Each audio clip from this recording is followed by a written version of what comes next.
Hi, Allison. Thank you for coming in, and you've been here for like 15 or 13 or whatever minutes. And thank you for just, I don't know, everything you always are. She's such an extraordinary human. And I'll just say, like, you are the epitome of such a model for women, but not just women. Like, you are so sincere. You have the biggest heart, and you were able to dream up a life where you could be a mom and create a business without losing what matters most to you, without putting your values on the back burner. And I think because of all of those things, you are such a master teacher. So thank you for coming in. I love when you do. I am so glad to be here. And okay, everybody listen, you all know this, like listening to Kathy, oh, doesn't she just soothe your soul? All of the chaos and anxiety and overwhelm and overthinking of the world just that goes away. I'll be honest with you, I was nervous to hop on. Why? Because I'm more of an introvert. And so speaking in front of people, I really have to like get in that mode. And then I hear Kathy's voice and I'm like, I'm present. I'm here. I'm so excited to be with you.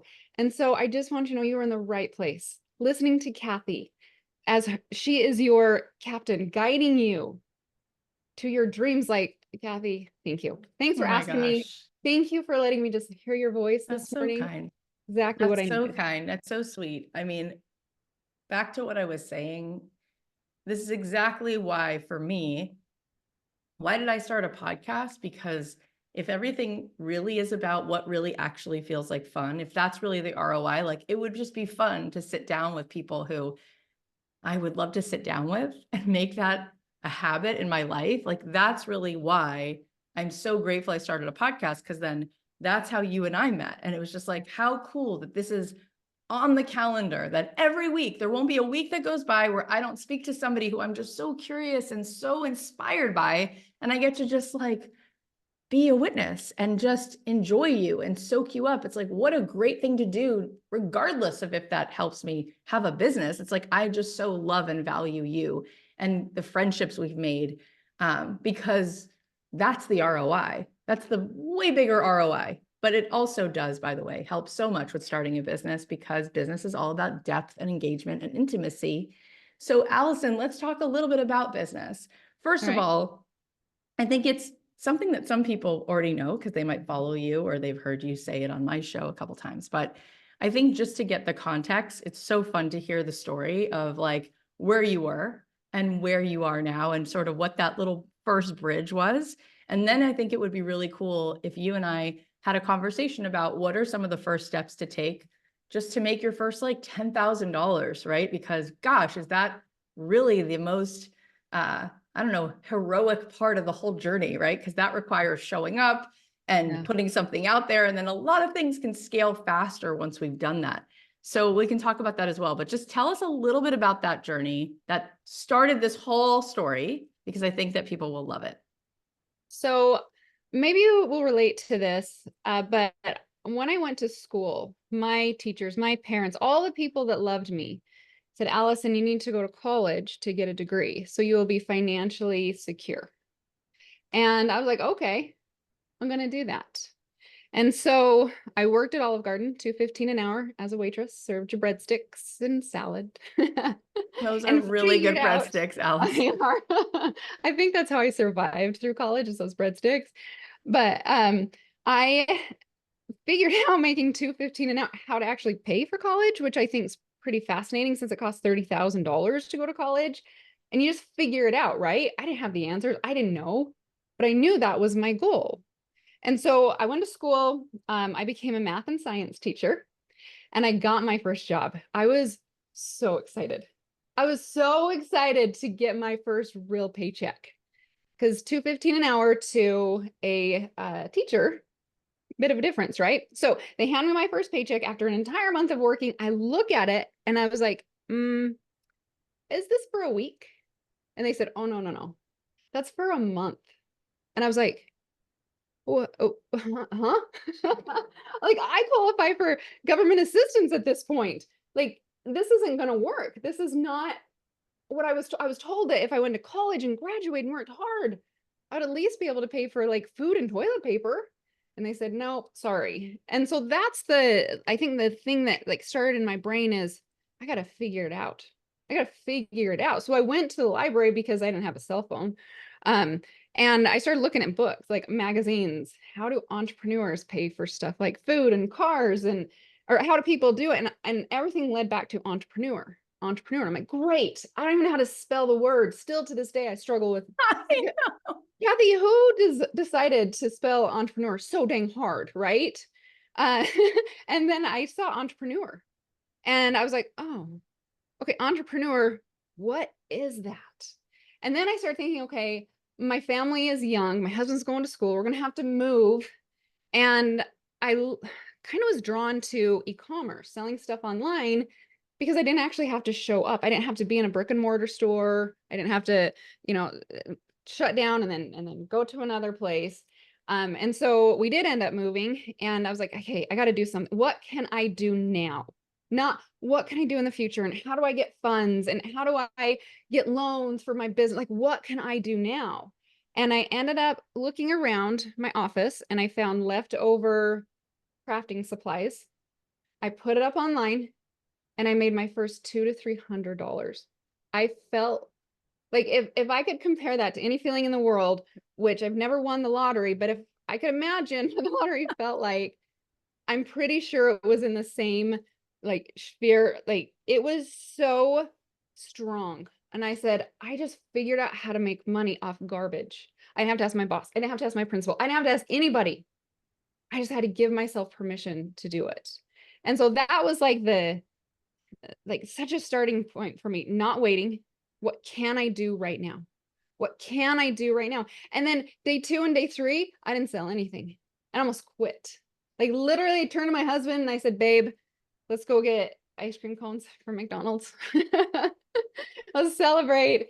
But then I've got to find a job because this is not going to work. And I heard a voice from God. If you don't believe in God, the universe, whatever you believe in, the higher power that's like pulling you to live this best abundant life that Kathy is so good at talking about. It was so clear. That voice came to me and said, Alison, I just showed you it's possible. How dare you quit? And like, even saying that now, it gives me the chills, because it was that one choice where I could have just sat in self-pity. I didn't sell. I sold 1 out of 3 days. I didn't do it. Or I said, you know what? You're right. This is a roller coaster ride. Am I willing to sit in the front seat of that roller coaster? Because I can't have 1 foot in, 1 foot out. It doesn't work like that. I have to be all in. And so I got up the next morning. We ended up selling, I don't remember what it was or the amount, but it was just that confirmation that I was on the right path. I love that so much. And there's so many mic drops in there. And so what wound up happening with that? What wound up happening? So how much did you grow? How much did the business grow? How much did the opportunities in your life grow? What happened? This is crazy. Like, I was a school teacher on government assistance who sold trash. We grew that business to almost $50 million in sales. Like, to comprehend that number, like that little Alison of 15 years ago who started the whole the whole business journey, right? That number, I couldn't even imagine. It was so big. But I don't think I was supposed to imagine it, because it would have overwhelmed me. Because at one point we had a 30,000 square foot facility, we had 50 employees. That would have shut me down. And so I think God only gives me not even a full step of a direction, like half steps. He's like, take this half step, then you'll get the confidence to complete the step. And so, yeah, there's a lot of entrepreneurs that are like, I had this big dream. And I'm like, I didn't. I'm only giving a half step at a time, because that's crazy to me. So we end up selling that business. And then I started another business in between, because I thought I was a one-hit wonder. I thought I just got lucky, right? And then I was like, oh, there's patterns here. And so I'm like, I wonder if this pattern will work with my daughters. So I taught my daughters how to do it. They made 6 figures before they stepped foot into high school. Now they have their college paid for if they choose to go. It's up to them, right? And then I started coaching people, because people kept saying, Alison, your daughters did it. And I showed my sister and I showed my friends. And I'm like, oh my gosh, people are asking me what to do. And then the doors opened and I found the right people to lead me and help me to know how to coach. Because I told you before, I'm an introvert. I was like, no, let me just sell my cupcake liners. Let me just sell my stuff. I don't want to be the face of my brand. And God again stepped in, was like, I need you to teach. I did not give you this journey for you. I gave you this journey to share. I'm going to put you with the right people, Kathy being one of them. I'm going to put you with the right people to give you that nudge to move forward. But guess what? You're going to feel nervous and you're going to sweat in all the wrong places. And you're going to feel like all the feelings because you're a human being. And I need you to feel them, because if you went out and you were polished and perfect and 100% confident, you can't relate with the people who need you at this moment. And that was such a big aha for me. So I take all my insecurities, all my stuttering, all of my like all the things. And I'm like, wait, I'm here. I'm here. And I'm so scared to death, but I made a commitment. Let's go. Let's go. And so I started, and it's just been such a wild ride.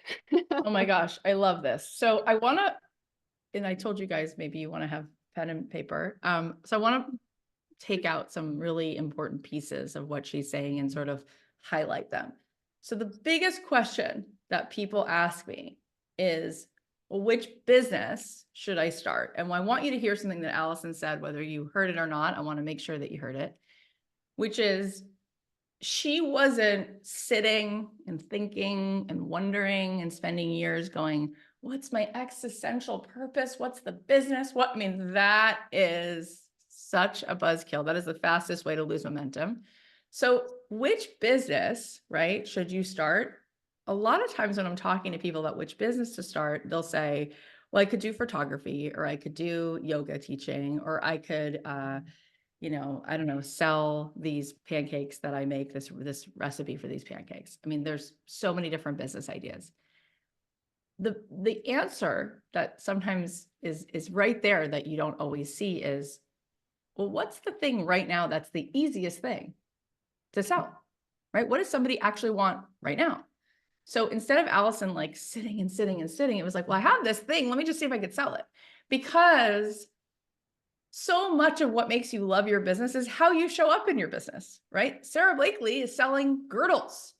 Did she really sit there and go, what is my existential purpose? It was like, I have this thing. Other girlfriends of mine are now asking me for it. I think I can sell it. Let's go. And then how she sold it and the story of Spanx and who she's become and what she actually is in the world has nothing to do with underwear. Nothing, right? It's so much more. It's a whole story that she's telling about women and empowerment. And it just happens to sell underwear, right? If business is not just a hobby, but it's a business, you can have fun doing anything. You really can. So the first question is like making a list of some of the things, right? And then which one is the easiest thing to sell? There was a woman named Teresa Greenway who started teaching online classes on how to make sourdough bread because she was a janitor and she was a single mom. And her daughter was like, we need more money. And she was like, okay, what do I do? I'm already working 3 jobs. And she's like, but you're so good at teaching sourdough. And so many people ask you for that sourdough starter, just teach it. She's like, well, what's that going to do? Just do it. Just do it. Now she has sourdough, extreme sourdough, advanced sourdough. She's made hundreds of thousands of dollars teaching this class online because she didn't overthink it. She just started. She just started. People liked her. They liked her authenticity. They liked her passion. So that's really important. Now, Alison, you talked about patterns. You were like, what are the patterns here? So what are some of the patterns that you saw in what makes a business actually get attention? Because there's tons of stuff online. There's tons of stuff on eBay. There's tons of stuff on Etsy, but your stuff was being noticed. What are some of those things? Because we could apply that to any business. For sure. Because guess what? I have currently 3 businesses. I do e-com still. I coach, and then I do affiliate. We have a blog, and it is amazing. And what I'm about to share with you works with every single business. And so, like, that's what's so cool about building your own business is you just find these patterns and you can apply them. If you want to do brick and mortar, go for it. It'll still work the same way. Okay, so the very first thing, actually I have 3 that I want to share with you. Number 1 is you need to stop thinking. I know, I was a school teacher. What kind of school teacher tells you to stop thinking? Me. Because a lot of you are like me and we tend to overthink. right? So I remember I really wanted to start working out because I want, you know, the little V that people get in their arms. I really wanted that V. And I'm like, I'm the only one that can do my own push-up, Allison. Let's go. So I made the decision that I was going to work out. And which, by the way, I'm coming up to my 2-year anniversary of working out almost 5-6 days a week. Like I've never done this my whole entire life, but I made the decision. And so when the alarm clock goes off for me to work out, I don't sit in bed and have a discussion with myself and talk me out of it. Oh, it's too cold. It's too early. You didn't go to bed last night. You really should just stay in bed. No, I made the decision. So when that alarm clock goes off, I'm like, great, I'm going. I don't talk myself out of it. And when those thoughts start coming in, I literally imagine a foot standing on those thoughts, stepping on it and kicking them out. So I'm going to ask you, do you want to get your first 100 customers, make your first $10,000? If you do, like write it in the chat. And this is you making that decision and then no more thoughts past it. Stop overthinking it. Like make the decision like I made with working out, with selling products online. You've got to make that commitment. And then when all those thoughts come in, oh, my husband said something that makes me double think. My friend said, doubted my idea. Like, no, you've already made the decision. So stop thinking about it. Okay, then the second thing is instead of you going out there and like, oh, I'm so scared. What if someone tells me no? What if someone doesn't want my product? What if someone this? What if someone that? Instead of you going for the yeses, look for the no's and make a no challenge. And this will make sense a little bit more when I talk about how to actually get those first customers. But instead of looking for yeses, you're trying to look for the no's. The reason why is because you're not going to feel let down when a no comes in. You're like, yes, I got that no. Yes, I got that no. And then when those yeses come in, because they will, it's like shooting a basket at the basketball hoop. Some are bound to go in because that's just the rules. Like the more you shoot, the more that goes in. And so if you stand up there and say, okay, I'm going to go out there, I'm going to get 30 no's this week, 30 no's this week. And you just put that out into the world. And again, I'll be more specific in just a second. And you're not pulling in all the emotion. What if they don't like me? What if they don't like how my eyebrows are drawn on? What if, I mean, our brains make up the craziest things when it has nothing to do about us because business is all about our customer, right? And so if you set a no goal, it's going to get you out there and you are bound to get yeses. Like it's just the law. It's just what happens. You're bound to get yeses. Okay. Then the third thing, Kathy talks about this over and over and over and over again, relationships. Okay. This is so key. All right. This is going to help you. If you are just starting an Instagram account, if you're starting a podcast, whatever you're starting, yes, you can start at 0 and then start posting. And it just feels like this slow grind, right? Like, come on. I got to get someone to like me besides my mom. I got to get someone to like me besides my best friend. Okay. You're looking through relationships of people. And the reason why, okay. So let's go for this example right here. Let's say you're selling earrings. I don't know, you have a pair of earrings you absolutely love. Okay. And you happen to have a relationship with a gal, I don't know if you know her, Taylor Swift. Do you guys know who she is? She's an excellent singer. Some people refer to themselves as Swifties. I actually refer to myself as a biz tea because I love watching her business. Oh, the way she does business, you guys, like that's my crush. Okay, so this gal named Taylor Swift, let's say I'm friends with her. I was sitting in the booth with her last night. You guys all thought that was Blake Lively. No, I just had a wig on. Okay, and I said, hey, Taylor, can you wear these earrings for me? She's like, absolutely. Okay, so she's out there hugging, what's the guy's name? Travis? Thank you, Travis. Yeah, you see how I'm a Swift bistie? Okay, she goes like this. All the earrings are dangling, and everybody's like, what earrings are Taylor Swift wearing? What earrings are Taylor Swift wearing? So they go over and they find them and they sell out of this shop. Like the earrings just fly. Why? Because I went to what's called an influencer, someone that has influence over people. And she has a small group of people that she influences, right? Okay, so now reality hits. That wasn't me in the box. Okay. I do not have legs like holy cow, she is an amazing woman, right? I'm just Allison, who's awkward, who's a school teacher. I don't know any famous people like Kathy Heller. I know Kathy Heller. Okay, so she's my famous friend.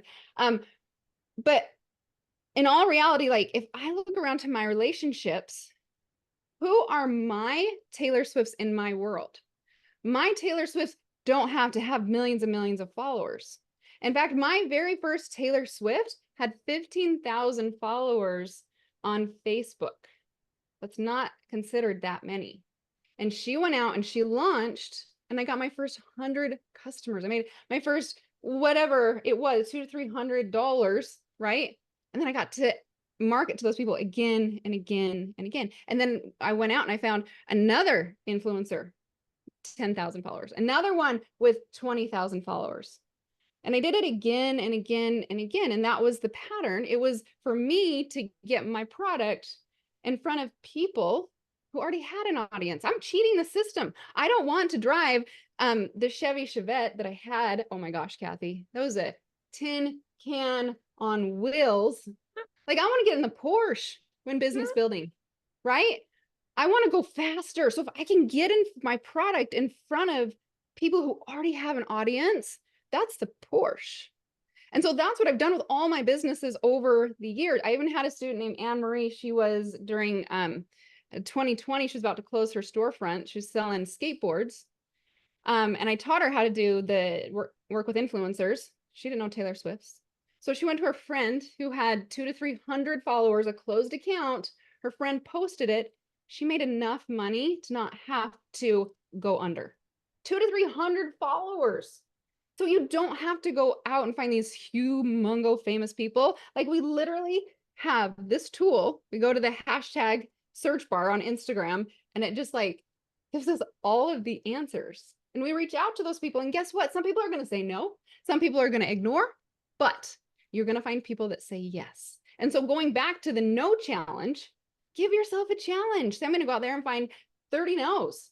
You go out there, you reach out to these influencers, right? You're bound to get some yeses in there. They talk about your product and you're in the Porsche of business building. It doesn't have to be these complicated, all this complicated stuff. It is truly about building that relationship with people. 100%.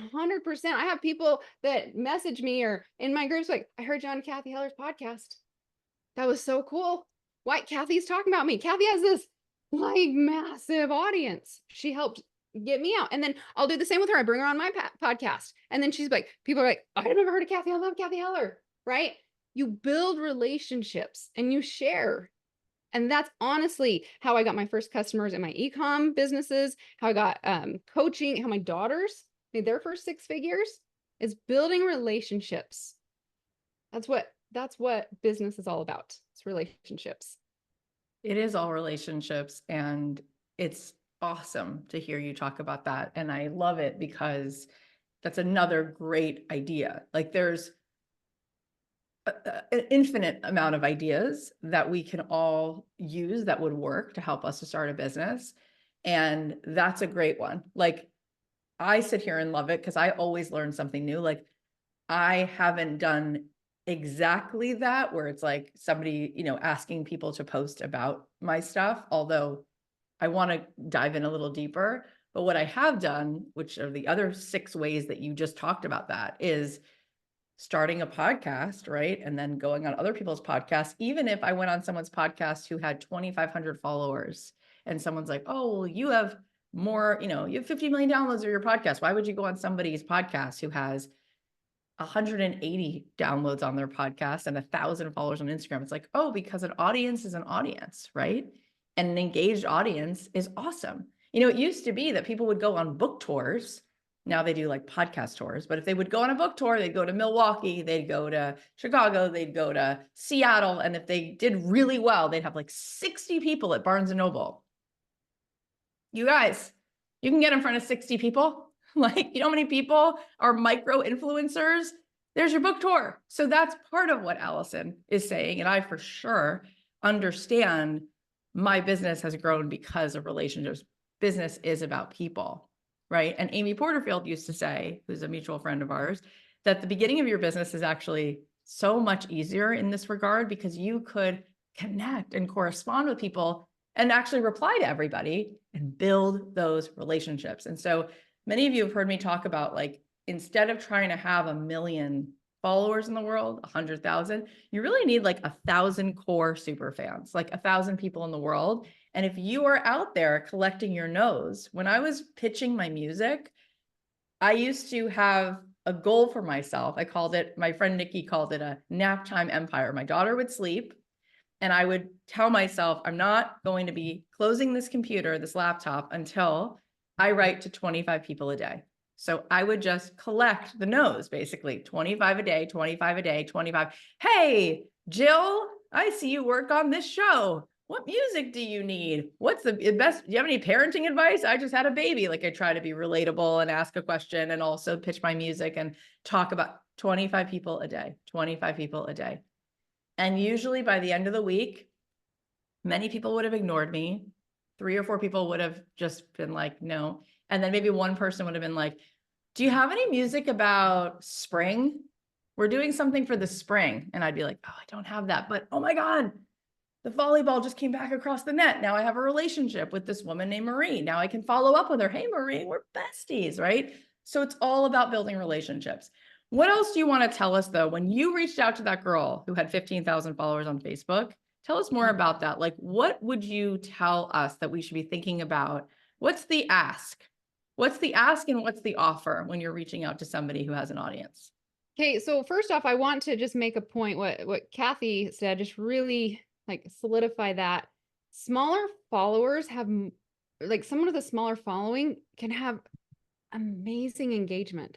We've worked with influencers that have huge followings. Our smaller ones convert way more. So I'm talking about nano and micro influencers. Nano, someone under 10,000. And micro is under 100. But at this point of my career, I like people under 20, 30,000. I don't go for people with huge followings anymore. And it's really cool because you get to develop relationships when they're little, right? Because you're just starting, they're just starting. They want the experience. And then you guys can grow together. So when they have 1 million followers and you have the inventory or the product selection to be able to support that, you guys have just grown together. And so if you're just starting and you go after these big people, number one, if you had a whole bunch of orders, that could crush you even faster than not even selling anything. And so you want to do it in a way, you've just got to build that solid foundation. Okay. So just build it. And then what I do with a lot of these influencers, I love them so much. And if you don't like, sometimes influencer has a bad, I don't know, like an influencer, like it's coming up. It used to be blogger and now it's influencer. Now it's switching to creator. Sometimes people think influencers are like snobby people. No, influencers are more than just people on Instagram. You can find them on Facebook groups. You can find them in swap emails. You can actually find other business owners. You guys are going to like talk to each other, get to know each other. You guys can be each other's influencers. It's anybody that has somebody that follows them. And so what I did is I reached out to this gal. Her blog was named Crap I've Made. She was a crafter because I was selling crafting supplies. Okay. That's another thing too. Like, make sure that you're asking the right people. Kathy talks about this a lot. If you're selling wedding invitations, don't go talk to someone that sells fishing supplies. It doesn't work like that. You want to be able to line up your niches and you're complementing each other. You're not competing. Okay. So if someone was selling wedding invitations, don't go ask someone else who's selling wedding invitations. Maybe it's wedding flowers, complimentary. Okay. Not competing. And then I went to her and I said, hey, I've got this really cool product that I think your audience would love. I'll give you a cut of the sales. Let me know if you're in. And she replied back. She's like, excuse me, you're going to give me money for talking about a product that I love to talk about? And I was like, yeah. And so we worked it out to, there's a whole bunch of different ways that you can price it. I think with her, it was 10%. I'm pretty sure it was 10%. I've also done like $2 per sell or some type of percentage. And you're literally trying to make a 3-way win. win because you make sales. The influencer, guys, Facebook doesn't pay them. Instagram doesn't pay them. The only way influencers make money is with businesses. So they're literally looking for business owners to work with. Okay. So you give them a percentage of the money. So they actually get paid for all this work that they've done for building their influence. And then the customer wins because they're getting a great product. So you create this three-way win, like a triangle, because you want to make it a three-way win. And it feels so good to write a check to that influencer for money versus Mark Zuckerberg. He's got plenty of money, right? And I'm not saying Facebook ads are bad. I'm just saying I would much rather write a check to an influencer who's been working for years and years and years, has this amazing trusted audience that's willing to share my product. So that's just like a high view of how I approach it. But it is truly like, I want everybody to win in this situation. Yeah, I want to just mention along these lines. So Jasmine Starr, another friend of ours, she was initially a photographer. She used to photograph weddings. And so what did she do that's very similar to what you're saying? She would drive to a different floral shop every day and say, hey, I know you do flowers for weddings. I'm a photographer. Can I take photos for your shop? Can I give something to you so that you get a sense of what I do? Can I be helpful at all? Can I do a pop-up in your shop and do photos for people for something, just to get her name in front of someone who already has an audience who might be also her audience? And so these are the kinds of things that we think about is where are the fish? Where's the fishing hole? They've already gathered somewhere together, right? And we can just go and show up at that fishing hole. So I want you to tell them about the llamas because That's a good I story. think it's a very foundational piece of business across the board. Whether you're selling a service or selling a product, you're telling a story. And I think that the story that you tell really communicates what's essential in how we put out there a little bit about the story that we're telling for our business. I love that you remember this story. We actually made shirts that said, find your llama. Oh man. And we sold a whole bunch of them too, because I got my community involved with it. But what it was we were living in Utah at the time and I was driving to Idaho. And on the side of the road, about a third of the way up, there's a gas station and they have llamas. And we don't need gas. We don't need snacks. We don't need anything. But every single time my kids would be like, let's go feed the llamas. Let's go feed the llamas. So we'd pull off the freeway and go feed these dang stinky llamas every single time. And my husband would be like, oh, let's just top off the gas. And then the kids were like, can we have a snack? I'm like, yeah, that sounds good. Right. So we ended up spending like, I don't know, 65, 85 bucks every time we went to this gas station. We really didn't need it, but we just got it. Okay. And then we get back on the road and drive up into Idaho. And I was thinking about that. And I was like, that's like business owners. What are you doing on the freeway of social media? People are on that freeway of social, scroll, scroll, scroll, scroll, scroll.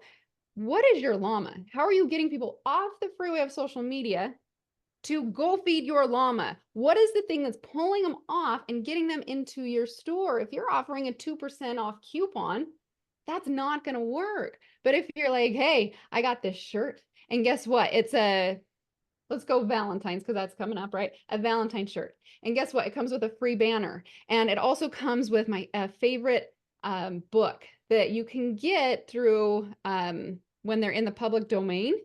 Some of the old school books, you can give them a book for them to read. And now you can do AI. And so it can be a recording. And then you're like, you know what? I'm also going to do text you can send your spouse, right? To make it fun. So they're not just getting a t-shirt, they're getting this whole package that not only sets you apart from all the other t-shirt companies, but they're like, oh, this feels so good. I don't have to worry about decorating my house because it's coming with a banner. I already know what I'm going to do. I'm going to send my husband all these love texts all day long. And then at night, we're going to sit in front of the fireplace and we're going to read this book together. And we're matching shirts or whatever it is, right? Like you're pulling them off. Like what is the thing that gets them so excited about that no one else offers? And we live coolest age right now. I mean, we've got Canva where we can create stuff. We got Creative Commons licenses. We've got the Gutenberg. Kathy, what's that called? Gutenberg something, where all the old books go into the public domain for you to be able to use for free. We don't have to Didn't pay know for that. that stuff. It's Wow. so cool. And you can just download it and use any of that. Anyway, so we just live in the best day and age to create something that people want so bad. And it really sets you apart from everybody else. And so this is like really step one is, what is the first thing, first little bite that you can think about that you can give away? And so making a list of those things and talking to your accountability pod about those things. And if you go back at your own pace and watch the videos that are in your portal that are underneath the Made to Do This, I sort of break all of this down into really find like little next steps. And then on these calls, we'll sort of be talking about that curriculum, and I'll also be answering questions about it so that you don't have to have it all like a fire hose on one call. But that first thing is about, what can I give? What can I give away? Right? My friend Jacqueline Johnson created something called Create and Cultivate, which wound up being this unbelievable business where she would bring female entrepreneurs together to talk about business.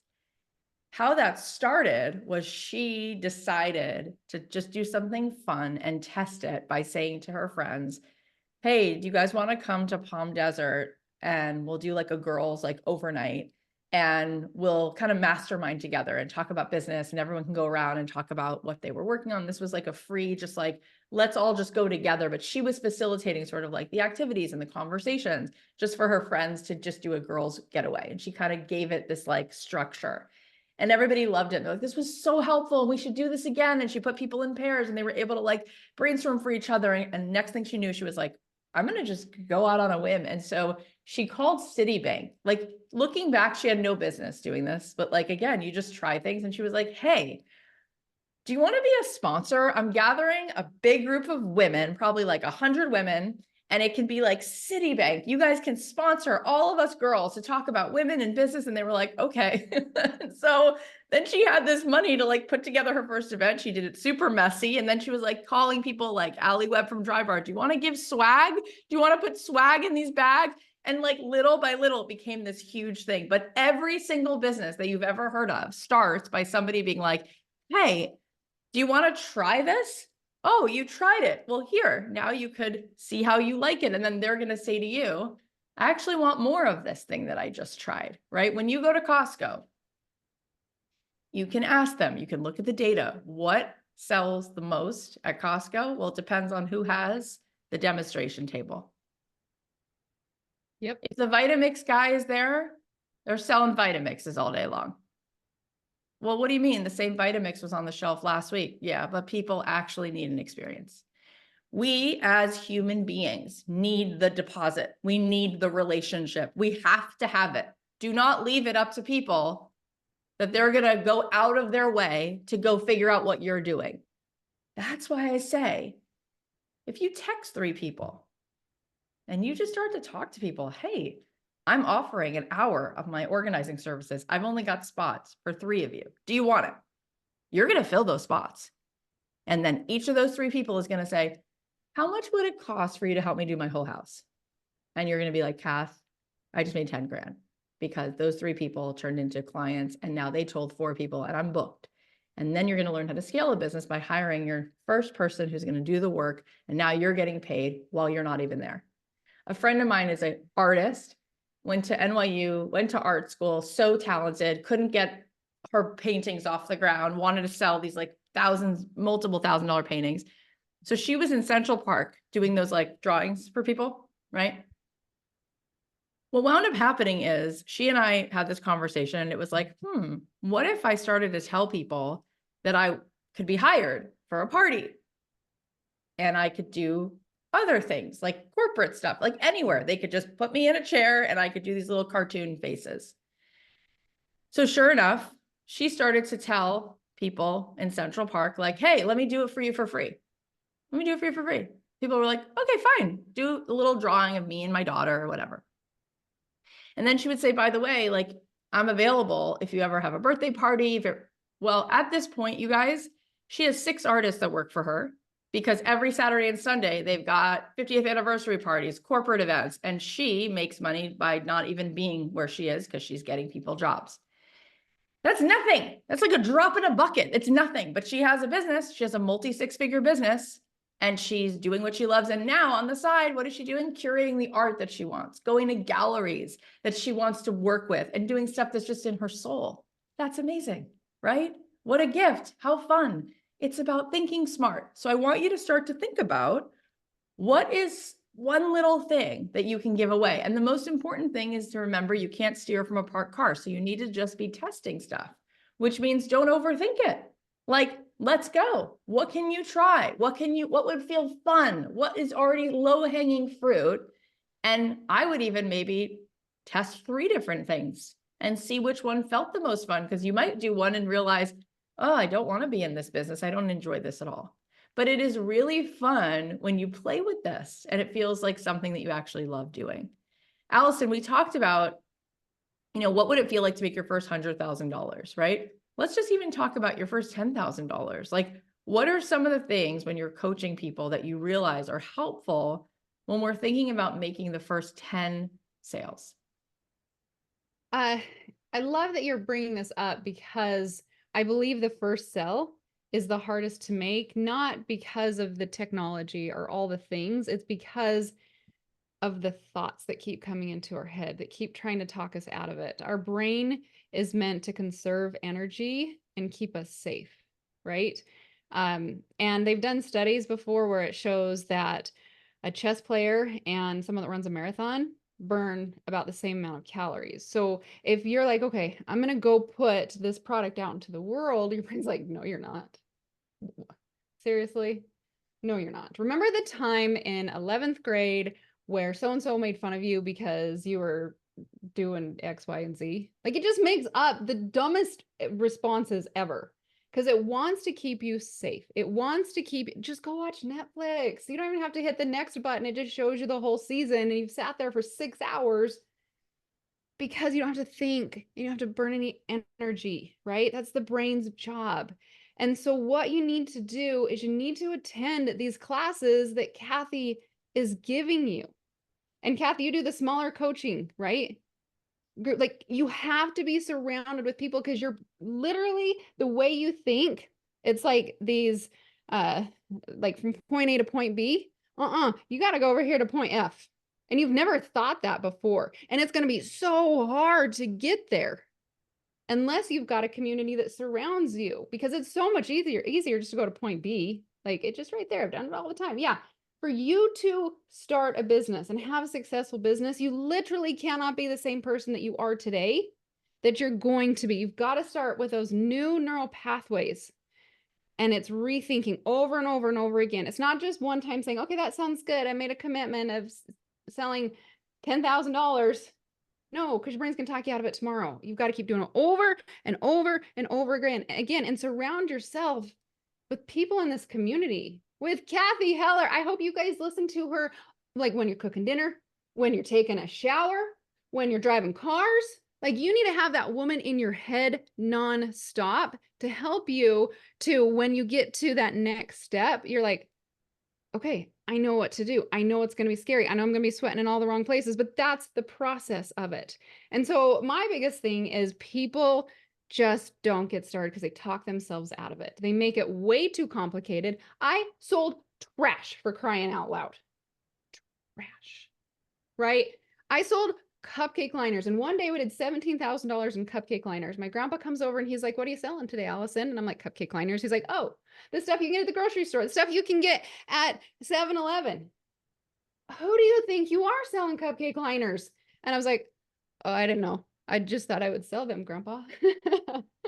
And I can tell you, like, I didn't go out and just say, buy my cupcake liners. I solve people's problem, what Kathy teaches you how to do. But your brain, you got to get it under control. And the only way you can do it is if you're around people who have similar goals, who want to do it. You're going to find the negative Nellies, just pause and go be around people who help you think differently, who help you believe I don't have to think that thought anymore. I don't have to. My grandpa telling me I couldn't sell cupcake liners And then I opened up the screen, I hit refresh. I'm like, Grandpa, I just sold 17,000 cupcake liners. And he's like, are you stealing from people? And I was like, no. And he's like, you're still in your pajamas, Allison.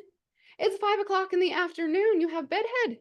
What are you doing? He didn't understand online at all. He was, the man that walked around and repaired people's car, but had to knock on doors. Like the technology that we have today is so slick, so easy. Some are like, well, where do you sell? eBay or Shopify? It doesn't matter. You can sell anywhere if you have those new neural pathways that it's possible. But if your brain keeps telling you to stop, you're not gonna be able to sell anything. So I think that's the biggest thing. Like, pay attention to those thoughts, write them down, and allow yourself to start thinking different thoughts. A couple of things I want to say about what you were saying, like getting started and how our mind talks us out of it. I see a lot of you really resonating with this. And I want to just remind you, like, from the part of you that's scared, it's almost impossible. And the reason why I ask you to do those 90-second meditations, because 90 seconds will change your whole life, because from the part of you that's connected to the higher love, to God, to the divine, to the universe, to your strength, you can move. And so you have to get out of this part of you that is going to just stand there like a gatekeeper, like you said, to keep you safe, because it's got this old wiring. That's Tamika. And Amy Porterfield, who I mentioned before, said something. She teaches this in her classes, like one of her big mindset things. And I think it's really, really helpful to remember. The people that you are unconscious about, but it's there. There's this unconscious fear of somebody saying something rude, or how will it look? Or what if you ask this person and they're like, oh, who is she to offer that? Like all that rejection that you're so afraid of, even the thought of rejection, that you don't get started. That's usually what it is. I just want you to remember this. The people who have achieved real, true fulfillment and success, and the people who have what to give to the world, they would never be rude. Those are not the people who would ever leave a nasty comment on your social media account or say something back to you. Like the people who have an actual generous, enjoyable success in their life, fulfilled people, they would be so proud of you. The only people that will be nasty are people who are unhappy. And so when it comes down to it, I see thousands and thousands of people a year, the most amazing women with big hearts, so much talent, so not just ready, over ready, who keep themselves from living their life, putting their shoulders back and getting paid to do what they love because of the people who are unhappy in the world and how their projection will show up in your life. What a waste of your time. Those people are projecting on you their own insecurities. Wow, we've given them a really big seat at the table.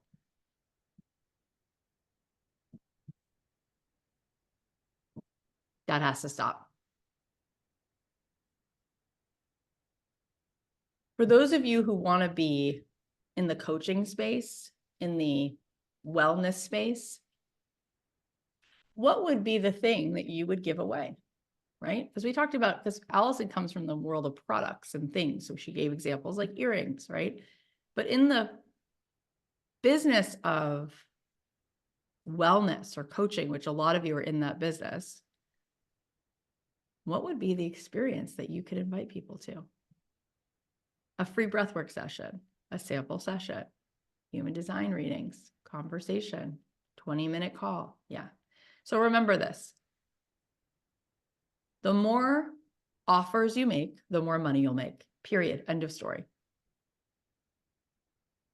I would say almost 99.9% of the time when I'm coaching someone and they're telling me they're not making the money they want, I get to the point in the conversation where I ask them what offer they currently have out there. And the answer is zero.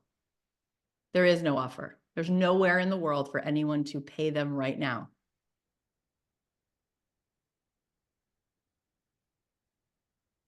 Interesting, right?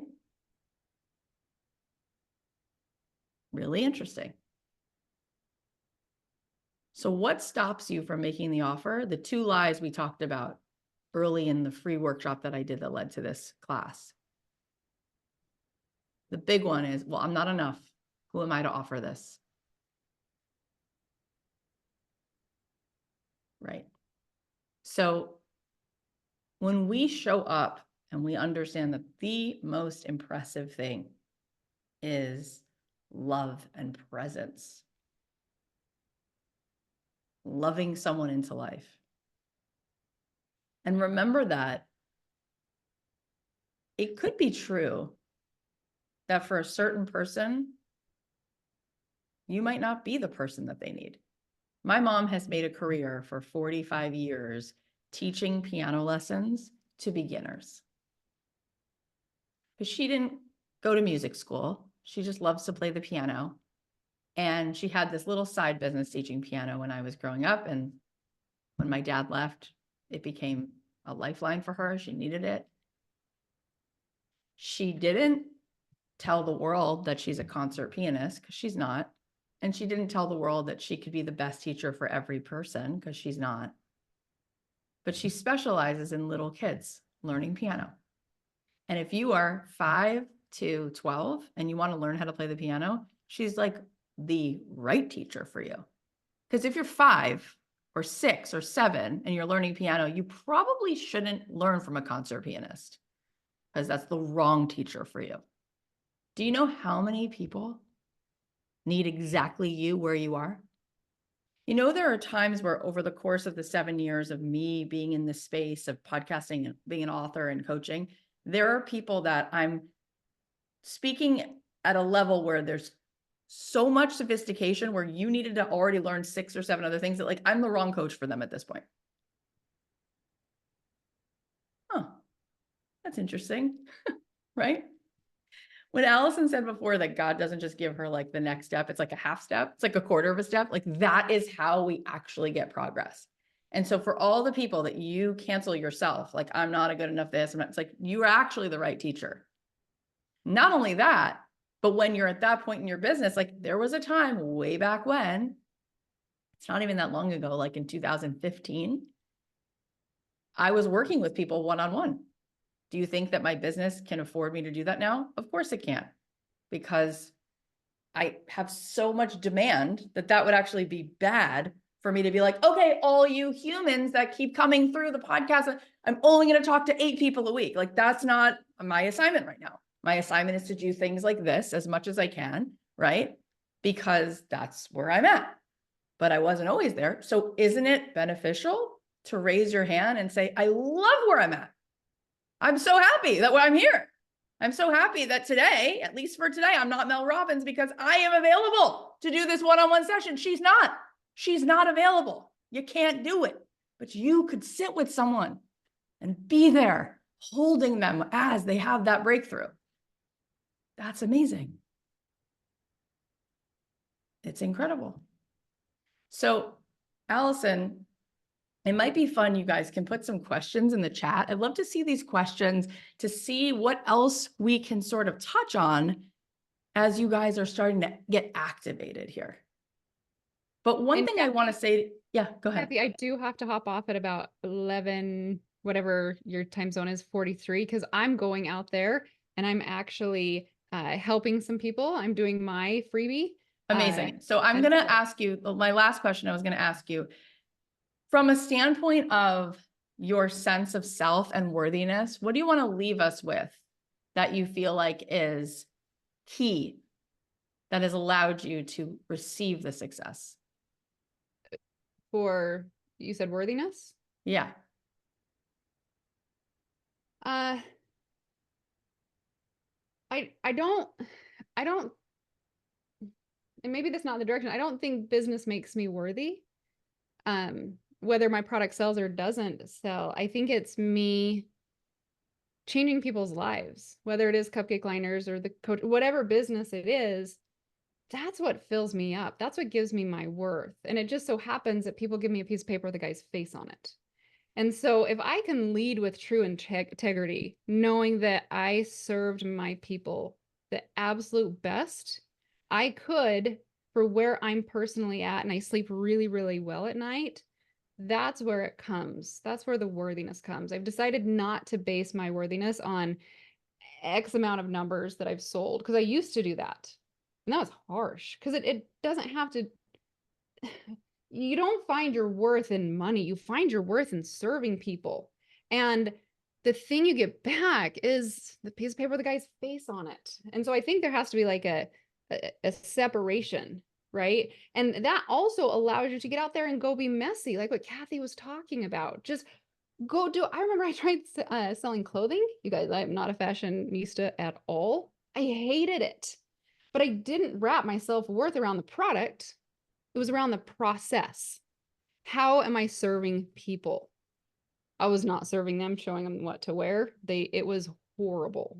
So I went back to how can I serve them with cupcake liners or the coaching or whatever it is. So that's what I think. And I don't know if that's the direction that you wanted to go. No, I just think it's a really good reset because it's about the worthiness comes from, it's not in the arbitrary, what is success? It's like, did you feel like you made an impact or a contribution? And that is always available for us every day. All of us can be making that contribution.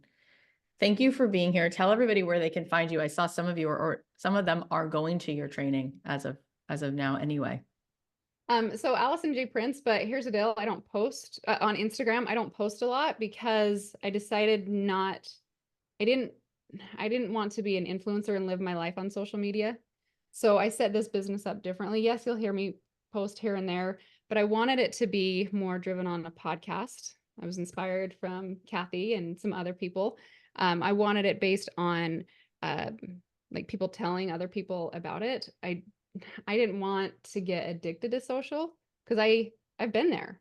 I didn't want dopamine rush from getting huge comments or likes. I wanted dopamine rushes sitting across the table from my kids and hearing about their day or running a 5K with them. So I'm very cautious on social media, but you can find me over there. I got a podcast called How to Sell Online, but I do check my Instagram probably about once a week. Why? Because I can. This is what's so cool. If you don't want to be the face of your company or you don't want to dance and point and do all, you don't have to be. You literally can say, this is what I want. This is what this is what I want my lifestyle to be. And you can build a business around that. And my business was not to live on social 24/7. So I love you. You're so lovable and beautiful. And thank you. And I'll put the link to your podcast so everybody can go find it. And it would be so nice if you guys appreciate her, if you leave a review, if you want to. Anyway, thank you, Alison, for coming in. Thank you, Kathy. And remember, you guys are in the right place with Kathy. Again, listen to her all of the time. She is the healing the world needs right now. Thank you. So, I love you, Kathy. Bless you. Love you. Bye.